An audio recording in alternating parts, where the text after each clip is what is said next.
Bonjour, je m'appelle Florence. Pour moi, Dieu répond aux cris intérieurs et il répond, non seulement il répond, mais il entend. Et ma vie a commencé en fait à l'âge de 9 ans. J'avais pas de souvenir de 0 à 9 ans. Et en fait, on a vécu dans une famille dysfonctionnelle avec mes frères. On a eu un père violent, très violent. Et je voyais mes frères en fait se cacher sous le lit. Et en fait, je les voyais s'agripper à la moquette parce qu'en fait, ils les tiraient par les pieds. Et puis, en fait, il prenait la boucle de la ceinture pour que ça fasse plus mal. Et on a vu aussi notre chien pendu à un arbre. J'ai vu mon père aussi courir après moi avec un couteau. Il avait des problèmes d'alcool aussi. Et j'avais ma serrure de porte aussi qui était défoncée. Il venait aussi me visiter la nuit, il venait me toucher. Et j'avais aussi des trous dans mes murs entre la salle de bain et ma chambre. Et c'est vrai que pour prendre des douches, je me sentais épiée, c'était compliqué.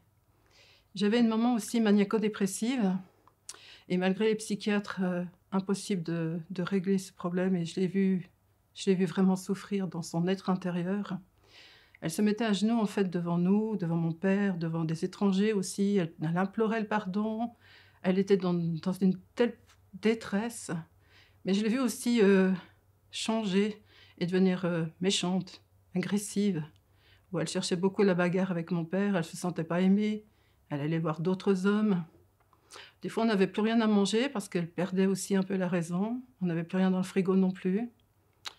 Moi, elle ne m'a jamais considérée comme sa fille, mais plutôt comme une rivale et en fait, je me servais de mon père pour me protéger des coups de ma mère et puis souvent, ses paroles, c'était: «Petite garce, petite pute, c'est de ta faute», enfin plein de choses comme ça et moi, dans tout ça, en fait, je me souviens que j'étais à l'arrière de la voiture avec mon père et ma mère parce que j'avais pas le droit de sortir. Mes frères avaient le droit d'avoir des copains, copines, mais moi j'étais séquestrée dans ma chambre et j'avais le droit que de sortir avec eux et j'étais dans la voiture parce que je trouvais que ma vie franchement, voilà, ça valait pas la peine d'être vécue, puis vraiment j'étais en détresse et j'ai une petite voix à l'intérieur qui me disait: «T'inquiète pas, tu auras la vie éternelle» et quand j'entendais petite vie éternelle, pour moi c'était immortel. Je partais dans, super-héros, présidente de la République, enfin je m'imaginais tout un petit monde.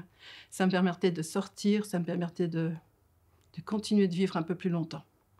J'avais aussi une sœur catholique qui venait me voir parce que j'avais une telle oppression dans ma tête.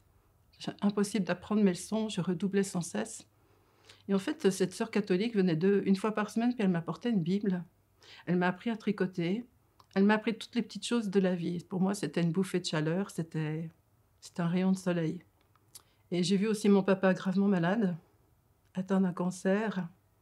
Il était à l'hôpital et puis j'ai une dame qui a rencontré Jésus, qui l'a guéri d'une tumeur au cerveau et cette dame, elle a évangélisé mon papa et mon papa a donné sa vie à Jésus et j'ai vu mon papa changer et puis, il était sur son lit d'hôpital, je suis retournée le voir, puis un jour, il m'a demandé pardon. J'ai vu tellement de larmes dans ses yeux, j'ai vu un tel regret, j'ai vu une telle, ouais, vraiment, je voyais un regret sincère. Ah mais ça m'a retournée, c'était fort, je suis sortie de la chambre et puis je suis partie. Puis quelque temps après, je suis revenue et puis j'ai donné ma vie à Jésus. Et pour moi, Jésus, c'est faire venir, c'est toute ma famille sera sauvée.